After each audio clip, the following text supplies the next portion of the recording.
Yo, what's up everybody? Balik lagi di channelnya Reza Kusuma Putra. So, oke guys, balik lagi di konten baru gua ya, seperti biasa, yaitu konten remote, referensi, modifikasi. Dan di video kali ini gua akan membahas sebuah Mio Soul ya. Jadi ini Mio Soul sebetulnya modifikatornya adalah modifikator orang Thailand. Cuman memang modifikasinya kali ini mengadopsi modifikasi atau looknya ala-ala yang Indo punya ya. Kalau misalnya di Thailand kan mata dua, cuman kalau yang di Indo dan di Vietnam kalau nggak salah itu mata satu. Nah, di video kali ini gua akan membahas Mio Soul yang menggunakan mata satu yang sama seperti keluaran yang ada di Indonesia. So, oke, kita langsung aja ke fotonya ya. Ini dia motornya. Jadi ini adalah Mio Soul untuk tahunnya ya kurang lebih sekitar tahun 2008 sampai tahun 2012 ya kalau nggak salah untuk Mio Soul yang versi seperti ini. Jadi Mio Soul ini dimodifikasi oleh orang Thailand mengadopsi apa ya, bukan stylenya ya. Kalau stylenya tetap style mereka, cuman lampu depannya ini dan strippingnya diganti dengan stripping Indo punya ya. Kemudian kita bisa lihat seperti biasa modifikasinya menggunakan velg jari-jari, cuman kali ini velgnya bukan pakai velg ring 17, tapi ini menggunakan velg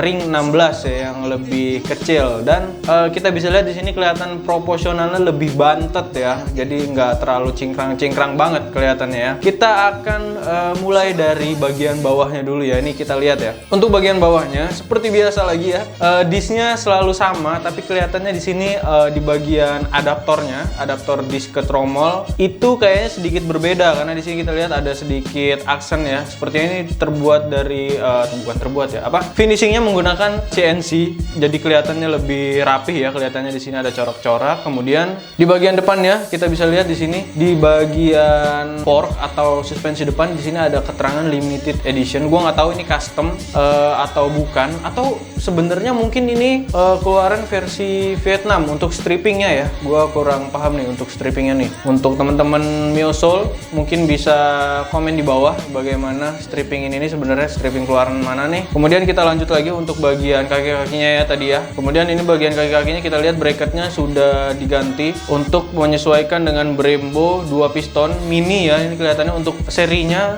seri apa ini ya? Kayaknya untuk yang dipakai untuk Moto2 di rem belakangnya. Kemudian di sini fitting-fittingnya ya. Untuk yang sudah gua review sebelum-sebelumnya, semua fitting-fittingnya tuh selalu simple banget kelihatannya ya. Kayak gini, cuman fitting-fitting ke selang rem, kemudian ke staublinya, kemudian langsung ke kaliper. Nggak ada yang diribet-ribetin gitu lah kan. Kita bisa lihat sendiri nih simple banget kelihatannya ya. Untuk velgnya, ini velgnya dia pakai ring 16, kemudian dibalut dengan ban Michelin. Michelin 16 ini jarang banget ya. Michelin ring 16 ini jarang banget, susah banget nyarinya. Terus lagi ini ukurannya, ukuran berapa ya? Kita belum bisa kelihatan ya di sini. Nanti mudah-mudahan di detail selanjutnya ada yang terlihat ya ukurannya ya. Kemudian kita lanjut di bagian atas master remnya. Nah, ini yang menarik nih, master remnya untuk tabung minyak remnya itu tidak dibuat keluar, tapi tetap ditaruh di dalam. Gua nggak tahu ini ngakalinnya kayak gimana. Yang jelas ini bisa terlihat lebih simple banget jadinya kan, tidak terlalu mencolok kalau dia menggunakan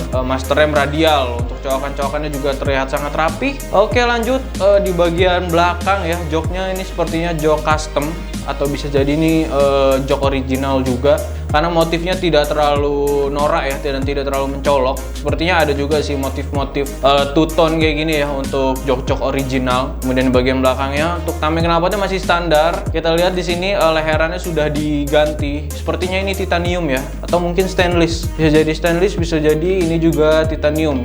Untuk pengerjaannya kita bisa lihat ini rapih banget ya. Kayaknya sih dari basicnya ini knalpot standar kelihatannya ya. Seperti biasa ya, kayaknya orang Thailand itu lebih mengutamakan silinser ya, silinser standar. Dan di sini bloknya kelihatan ya, crankcase-nya 5 VV. Wah, kalau di Indo nih kalau 5 VV ini kayaknya wah banget ya kelihatannya. Karena untuk kode crankcase di Thailand itu dia kodenya 5 VV, katanya sih lebih kuat dibandingin dengan blok yang ada di Indonesia. Nggak tahu juga dah kenapa harganya jadi jauh lebih mahal. Untuk pelek belakang ya, kita bisa lihat di sini ukurannya sama 16 dan bannya tetap pakai Michelin ya. Ini untuk bagian sebelah kanan. Ini kita next. Bagian sebelah kirinya kita bisa lihat di sini standar satunya diganti sudah pakai yang aluminium ya. Standar satunya bukan pakai yang standar lagi. Kemudian engkolnya sudah engkol pendek dan tekukannya yang berbeda, ini engkol tekuknya yang beda ya. Kemudian ini di bagian shock breaker belakang dia pakai Showa Advance. Terus ini ulirnya dia pakai ulir warna biru. Tidak ada aksen karbon ya di sini kalau gue perhatiin ya. Kayaknya jarang sih gue lihat ada aksen-aksen karbon di modifikasi ala-ala Thailand. Ya, kenapa ya? Thailand style kayaknya tidak terlalu mengadopsi ya untuk aksen karbon fiber. Kita langsung next. Nah, ini dia detail di bagian master remnya. Ini kelihatannya dia pakai master rem GP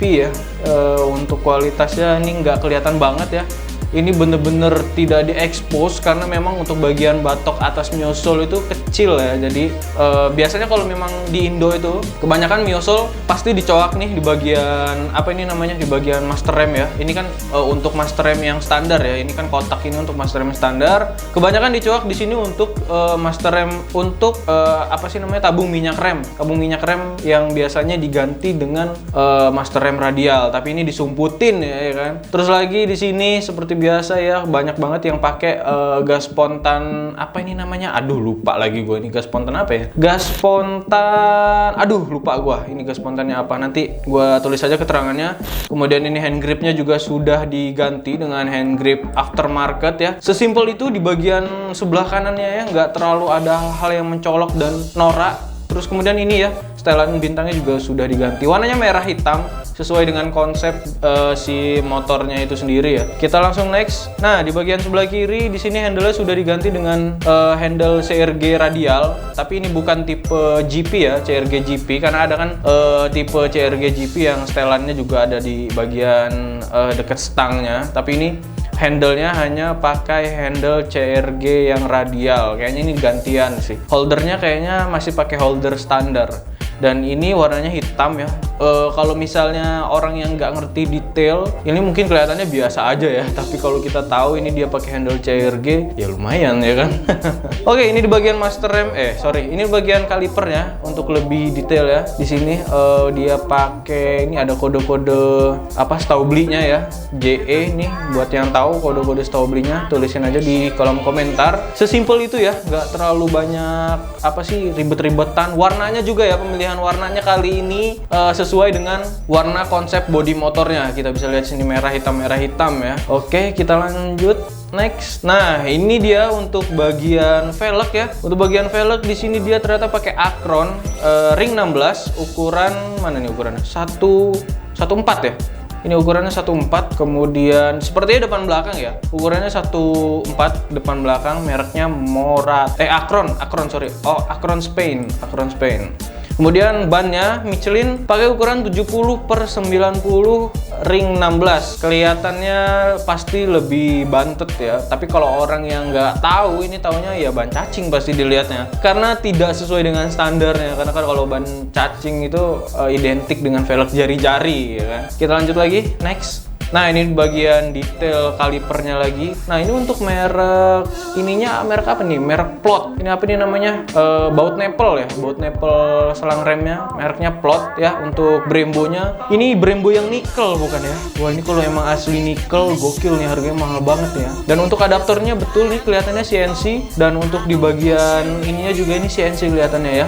Bagian bracketnya. Baut-bautnya lagi-lagi baut-baut gepeng. Kayaknya emang trennya di sana lagi baut-baut gepeng ya. Sekarang di Indo juga lagi banyak sih yang mulai pakai baut-baut gepeng. Oke, kita next. Nah, ini dia di bagian leher knalpot ya. Leher knalpotnya sudah diganti sepertinya titanium ya kalau dilihat dari las-lasannya. Dan bloknya apa nih, crankcase-nya 5VV00. Ini crankcase mahal nih kalau orang-orang Mio nih, anak-anak Mio nih tahu nih pasti crankcase 5VV. Kemudian ini bautnya ternyata nggak seluruhnya pakai baut gepeng. Di sini dia diganti dengan baut stainless yang dibubut ya. Seperti ini custom baut stainlessnya ya. Dari stainless biasa kemudian dibubut. Oke, kita lanjut. Oh ya, untuk knalpotnya seperti biasa ya. Kelihatan di sini sepertinya ini pakai knalpot standar ya, yang kemudian leherannya diganti yang lebih besar. Ya, ini detailnya lagi untuk di bagian apa sih ini namanya, engkolnya ya. Tekukannya dia berbeda dan lebih kecil, dan pastinya jarang digunain karena kalau engkolnya lebih pendek pastinya akan lebih keras engkolnya ya kan. Yang panjang aja kadang suka ngecepat kan, apalagi yang pendek nih kan. Di sini bautnya juga sudah diganti yang stainless ya. Oke, kita next lagi. Nah, untuk di bagian tutup olinya ternyata sudah diganti dengan yang temperatur wah mereknya merek POS ya, POS Factory. Ini POS ini legend banget ya untuk merek POS ini. Untuk pemain motor lama pasti tahu lah ya POS Factory. Kayaknya semua anak-anak motor pasti tahu merek POS lah ya. Dan ini fungsional pastinya ya, pasti ini fungsi, ini nggak mungkin kalau nggak fungsional kan. Ini untuk temperatur sama kayak di Roxy, tapi dia ditutup radiator. Kita lanjut lagi next. Nah, untuk di bagian paha remnya di sini sudah diganti yang ukurannya lebih pendek. Fungsinya apa? Mungkin dia biar daya tariknya lebih kuat ya. Kemudian setelannya juga sudah diganti dengan yang stainless, dan baut-baut juga sudah sepertinya sudah detail semua ya. Baut-bautnya sudah diganti dengan yang stainless. Kita next lagi. Oke, di bagian shock breaker belakang nih ya, kita lihat di sini detailnya. Untuk asoknya ini dia kayaknya rainbow gitu ya. Nah, biasanya untuk asok yang kayak gini nih, kalau udah dipakai beberapa bulan gitu ya, ini bakal hilang nih kayaknya nih yang rainbow kayak gini. Jadi mungkin kebanyakan tidak dipakai untuk harian ya, untuk motor seperti ini ya. Kita lihat di sini setelannya, ada setelan atas dan setelan bawah nih ya. Kita nggak tahu ini setelannya untuk rebound atau apa. Dan kemudian di sini antingnya, antingnya dipakai dengan anting bebek. Jadi ini anting bebek ya. Kalau untuk anting matic dia beda lagi karena di sini dia pakai spacer. Jadi gitu, detailnya juga ini baut-bautnya sudah stainless ya kelihatannya. Oke, kita lanjut next lagi. Nah, ini di bagian cockpitnya ternyata di sini dia sudah pakai steering damper Öhlins. Nah, untuk steering damper Öhlins ini gua baru pertama kali ya ngelihat steering damper Öhlins yang warna hitam seperti ini. Mungkin ini bisa jadi di anodize ulang. Gua nggak tahu sih kalau emang ada Öhlins original yang mengeluarkan Black Series steering damper yang seperti ini ya, yang originalnya. Mungkin memang ada, cuman pasti jarang banget yang pakai karena kurang jumawa lah ya. Kalau hitam kan kayaknya nggak terlalu kelihatan banget ya. Untuk saklar-saklarnya ya, ini masih saklar-saklar standar lah ya. Ini saklar-saklar jadul banget sih ya. Kebanyakan sekarang udah dipakein ganti saklar-saklar Aerox yang lebih kelihatan sedikit modern ya. Kemudian ini baut-bautnya, detail-detail bautnya sudah diganti dengan stainless semuanya. Kita next lagi. Untuk stepnya dia pakai step model Aprilia ya. Ini detailnya. Kita next lagi. Oke, ini detail yang cukup nggak penting-penting banget sih sebetulnya ya, tapi ini diganti dengan tutup tangki merek Daytona ya. Di sini use only .4. Loh. Ini ternyata tutup apa ini namanya? Tutup tabung minyak rem ya. Ini di custom, kemudian emang ukurannya sama ya. Tapi ini kayaknya untuk big ya, yang tabung besar kayaknya. Jadi ini di custom jadiin tutup tangki ya. Padahal ini untuk tutup tabung minyak rem loh. Daytona ternyata ngeluarin juga untuk yang tabung reservoir yang big ya. Jadi ini mungkin untuk tabung reservoir yang lebih besar. Atau bisa jadi juga ini custom. Custom CNC kemudian di anodize karena warnanya sesuai banget gitu. Gua nggak masuk akal sih orang-orang Thailand ini bisa gitu ngebuat sesuai dengan warnanya ya. Dan tangkinya ini bersih banget ya, tangkinya bersih, boxnya juga rapih ya. Kita next lagi. Kemudian ini detail di pentilnya. Ini pentilnya pakai Earls ya. Kalau untuk logo-logo kayak gini nih, logo-logo Earls nih. Nah, ini biasanya nih yang pakai karet-karet pentil ini nih rada-rada tricky nih. Kalau misalnya bannya kempes sedikit, ini pentilnya bisa miring kalau dia pakai karet pentil kayak gini nih. Biasanya ya, pengalaman gue dulu soalnya gue pernah pakai karena si murnya ini dia kurang napak ke peleknya. Jadi kalau misalnya dikencengin ini karetnya bakal gepeng banget sih. Biasanya kayak gitu ya. Untuk pengalaman gue sih ya. Nah, ini dia detail Mio Limited Edition dan ini adalah foto terakhirnya. Ya, buat kalian yang tahu ini Mio Limited Edition di Indo atau di Vietnam, karena mata satu itu nggak cuman ada di Indo ya, ada di Vietnam juga. Gua nggak tahu ini konsep orangnya mau ke Indo atau mau ke Vietnam, tapi yang jelas untuk modifikasinya, untuk barang-barangnya, untuk stylenya itu jelas-jelas style Thailand banget lah ya. Untuk jari-jarinya, untuk velgnya, terus apalagi ya, semua dari parts-parts yang sudah terpasang di Mio Limited Edition kali ini. So oke guys, jadi gitu aja untuk Mio Limited Edition kali ini. Ya, jadi ya mudah-mudahan bisa menjadi referensi buat kalian yang lagi ngebangun Mio Soul. Nggak mesti selalu pakai tameng Soul MX ya yang mata 2, karena pakai tameng yang satu aja itu udah bisa kelihatan bagus kayak gini, karena sebetulnya bukan dari tamengnya ya yang bisa kita nilai, karena dari style atau gaya modifikasinya yang harus dinilai ya, bukan dari tamengnya. Tetap aja kalau misalnya ini tamengnya berubah ya, kalau stylenya tetap seperti ini tetap cakep kelihatannya gitu ya kan. Tinggal tergantung selera kalian memilih warna, memilih velg ya kan, ukuran ban, kemudian detail-detail yang lainnya. Dan buat kalian yang mau request ke depannya motor apa nih yang bakal gua bahas, gua di sini agak kesulitan ya.